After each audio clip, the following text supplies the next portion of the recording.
Good morning, everyone. Okay, so I just wanted to jump on really quickly. We have a lot of questions going on about JotForm, so I just wanted to jump on and give a quick tutorial on how to do a JotForm. Okay, so first thing you're going to do is go to jotform.com and set up an account. You will see here that I use JotForm all the time for lots of stuff. I do have a paid account, which allows me to have so many links open, but that's absolutely not necessary to do unless you're doing a lot of like big events where you want everything to have individual links. So JotForm allows for you to have 5 active forms and 100 submissions per month on their free account. So that's plenty for most people. Okay, so you're going to come up here, right here, to create form. Go ahead and click this. Now what you're going to go ahead and do is hit import form. And then you are going to click on from a web page. And so what you're going to do is I'm going to be giving you this JotForm link in the comments of this video. So you're just going to take that link and you're literally just going to paste it in to this enter URL and then hit create form.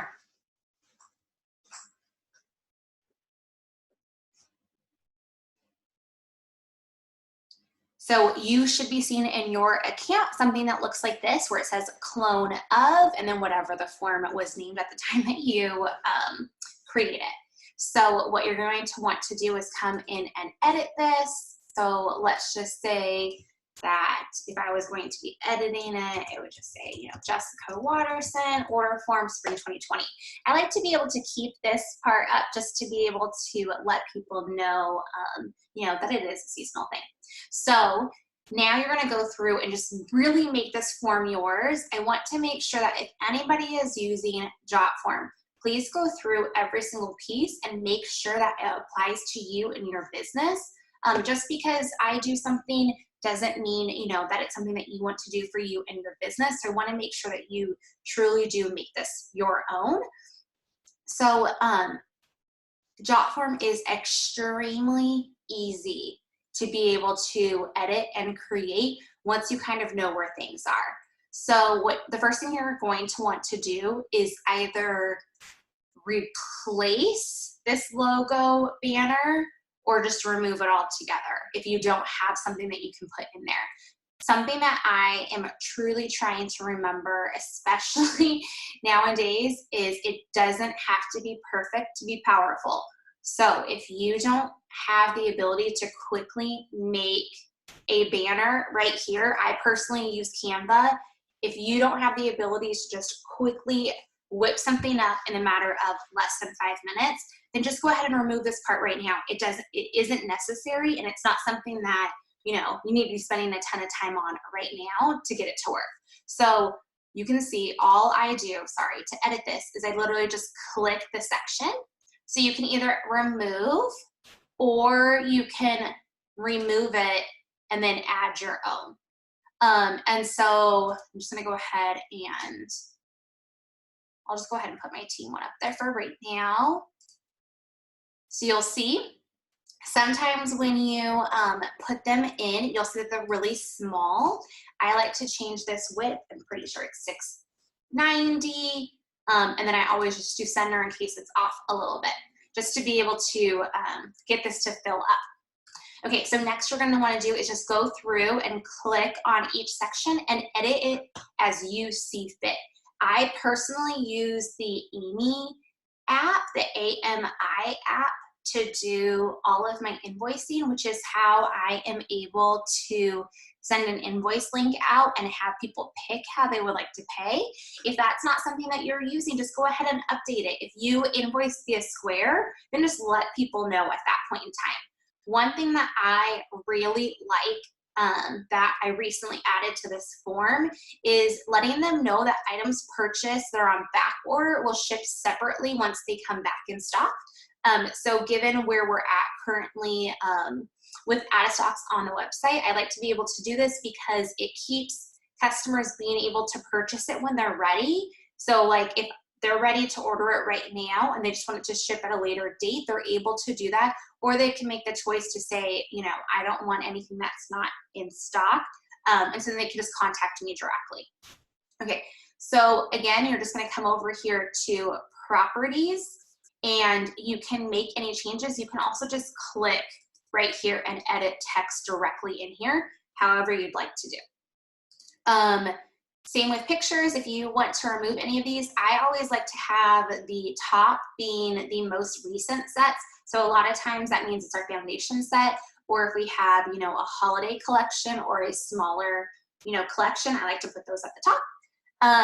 If you are doing a special sale, so not buy 3 get 1 free and instead a different sale, make sure to go through and edit all of these that say mix and match, buy 3 get 1 free. I like to do while supplies last for any items that aren't in our catalog, since at any point in time they can sell out and potentially not come back. Okay, so you can see here, it's just all of the catalog, all of the pieces. Okay, so right here, I have added to this. Again, this is something that you can take out if it doesn't work for you in your business. It says, I would love to add a mystery set to my order for $8. The reason why I do this is because I have a lot of sets that are in my stock that are retired, but that are not necessarily like a holiday specific. And so I am able to then kind of pick from some of those retired sets of something that I think based off of what they ordered they would like. So that is why I have that in there. If that isn't your situation, feel free to remove it. Another thing that you can do, which I plan on doing after I run out of some retired sets, is to put, I would love to add clear as day top coat to my order, and I'm going to do it for $10. So that's another option that you can do in here. So anything that you see here with this little asterisk star is a required field. So therefore, the person who is filling out the form will not be able to proceed without filling out that information. So I have that for some pieces and not for all. And that's just because as a customer, if they just want to quickly order, I don't want to require them to fill out a ton of stuff, but I also want it there in the event that they want to fill it out. So you'll see here that adding on the mystery set is not a requirement for them to fill out. However, their name and email address is 1000% required. I do cell phone number because I like to text over their invoice link. I explain that in the top part. You can see it over here in my order form, that I can send it over to their phone number or to their email. I always, if a person includes both, I always text it first, and then if they don't respond within a day, then I'll send them an email invoice link. Right now, I personally am offering porch pickup, so I let them pick or decide if they want to pick up or ship. So again, another thing for you to remove if that doesn't, you know, isn't part of your business. I do a mailing address if they are a new customer. I only do it where I only indicate if they're a new customer only because I have people who order from me, you know, routinely every 6 weeks. I don't want them to have to fill out their mailing address every time since they already have it.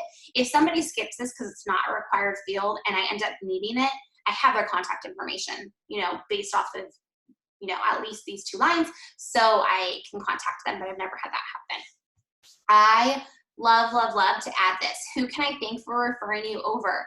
Because sometimes you're gonna get an order form where you have no idea where it came from. I love having this part. So that way I know, you know, who can I let, or who can I send a thank you card to say thank you for referring that person over.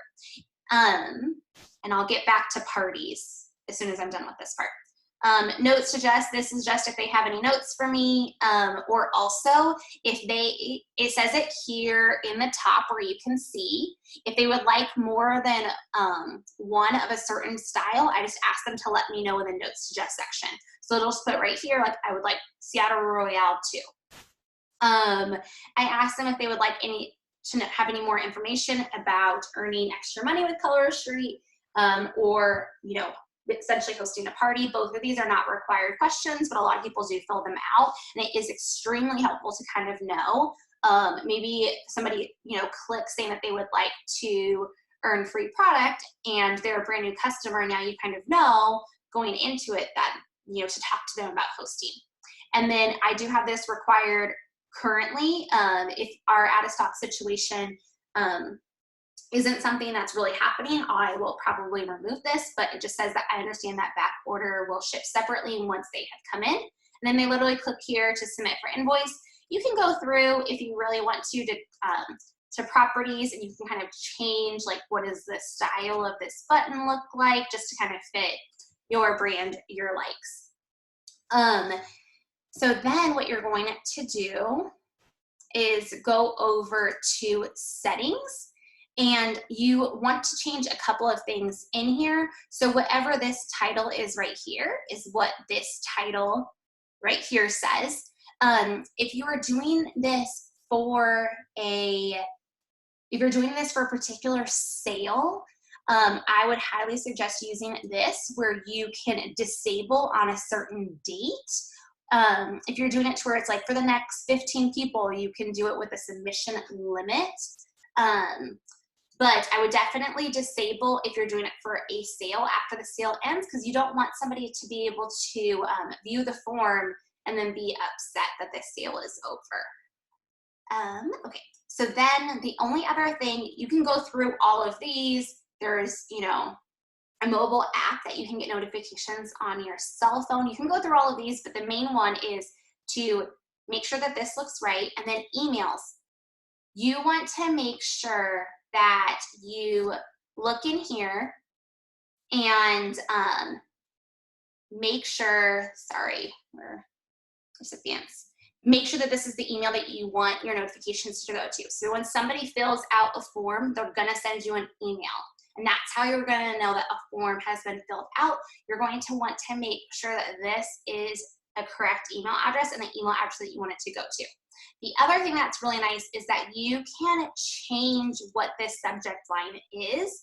And this is the subject line that sends the email to you. So if you are doing a sale, you can know, okay, this is a sale order filled out on a sale jot form versus your regular jot form. Okay, last thing you're gonna do is go over here to publish, and just go ahead, and if you just copy this link, this is the link for people to be able to fill out your form. So this is the link that you want to share. You can also preview your form by clicking this little button right here over, and it's going to give you a preview of what your form looks like. Also what your form looks like on a phone and a tablet, which is really nice. On the phone, sometimes the photos get a little bit wonky, but honestly, it's not something I spend a lot of time worrying about, because on web it looks great. And it clearly shows everything that people need to be able to see. Okay, so let me go back. Oh, one other thing, which isn't the case for right now, but just as a side note. So let's say that this section right here was a collection, a limited time collection, and one of them sold out. So let's say that Belgian Buttercup sold out. Not that it was out of stock, but that it was gone forever. Literally, you can just come down here and click right here, and I just end up doing a colon and saying sold out. You can go in and edit this picture and put like a sold out thing right here. You can do a lot of things. I just want it to be easy, so I just would put something like this that says sold out. Again, that is not if it's on out of stock. I only do that when it's something that's not going to be coming back. Okay, so now we have our form. I hope this makes sense. There's one other thing that I would like to share. So now if I go back to JotForm, it's going to take just a second. Okay, so now you're gonna see that this was the order form that we just did. Now, I personally love to have 2 forms at the minimum. And what it is I like to have one that's my regular order form, and I like to have one that's my nail bar form. So you're gonna see, like, and I actually just started doing this, you know, about 2 weeks ago. But what I like to do is have a nail bar form, and let me show you, first off, let me show you what the difference is, and then I will show you how to very quickly and easily do that. So view form, you see it looks exactly the same. The only difference is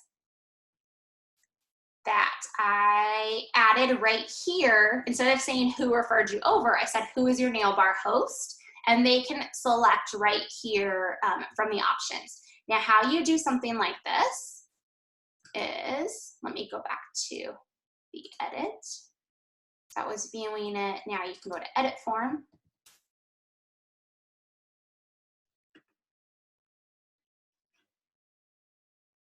I'm just going to throw it right here to make it for it to be easy. So you just go over here to the left where it says add form element, single choice. You're just going to drag and drop it wherever. You know, clearly I had it at the bottom. And then, oh, sorry, this wasn't single choice. This was drop down. Delete field.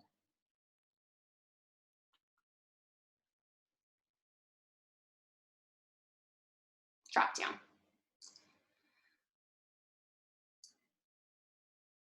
And so you're just going to say, you know, who is your nail bar host? And then what you can do is go over here to properties.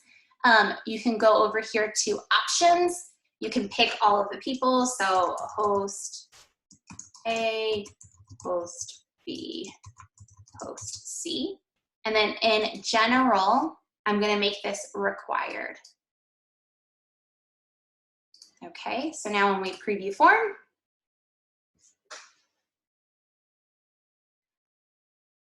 you're going to see here that it was required. Okay, last thing is to show you how to very easily, let me just delete this because this is my actual form.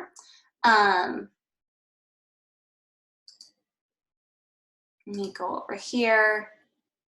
So once you have your form updated and how you like it, all you have to do is come over here to more, and then you can go over to clone a form. When you click clone form, it's literally going to create the exact duplicate of the form that you just created. And so then you can just go in and make those edits for what your second form looks like. Like, so for example, to go from my spring 2020 form to my nail bar form, the only thing I'm changing is I'm removing the who referred you over and replacing it with select your nail bar host. So I hope this is helpful. Please, if you have any questions, let me know in the comments, and I will talk to you guys later. Bye.